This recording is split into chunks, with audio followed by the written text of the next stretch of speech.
you may have used poker, I guess, early in your life to establish yourself in certain ways outside of your work as a writer, but your family has writers in it. Your mom, as you mentioned, and your dad both were writers. Your uncle, Norman Mailer, one of the great writers of the 20th century.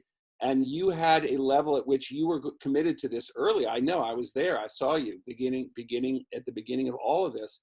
But what struck me along the way as I watched you develop as a writer and as a human was that you developed a skill and level of poker far beyond anyone in your family, far beyond any of your friends, and you really became a professional in your own right and in your own world. You developed your entire world around that kind of professionalism, both as a writer and as a poker player. But I wondered, what if I were a poker player sitting down at a table at the World Series of Poker, looking across at you, what would I be seeing?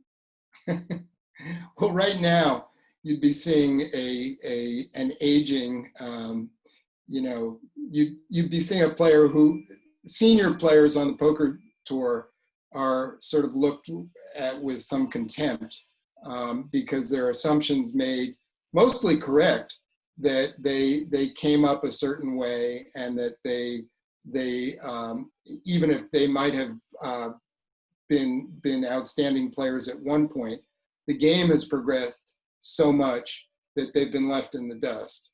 And so the young poker geniuses who are out there now look at someone like me and don't really take me seriously. Now, I know that, and I try to use that to my advantage by doing the kinds of things that they would never expect someone who looks like me to do. And that's a hoodie. That's all part of the game. You wear a hoodie and shades? You wear a hoodie and shades? I do not wear a hoodie and shades. In fact, I try to make myself look as old fogey as I can, because again, in poker, you're always playing against the image that you present.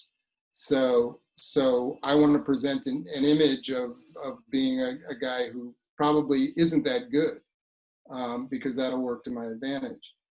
But I mean, for me, the progression in the game was very slow. I mean, I started out playing the same way you did in nickel dime games, and I just loved it and took it seriously.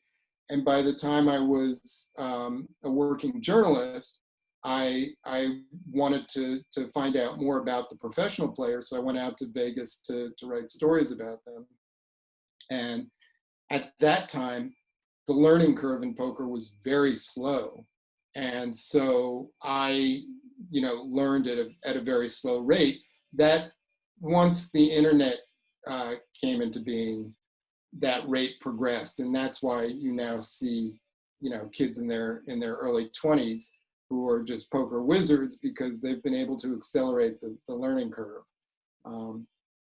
But at the World Series of Poker, where I go just about every year, though not this year, of course, because of the pandemic, you have the best players in the world. And so it tests your skill. And I enjoy that. Though I must say, I don't enjoy it as much as I used to, nor do I enjoy the game as much as I used to. And in fact, once poker became for me something that I was using to, in part, earn some of my income, it ceased being as much fun because the stakes were higher. A bad day at the office, and it's not that you don't make any money, you lose money.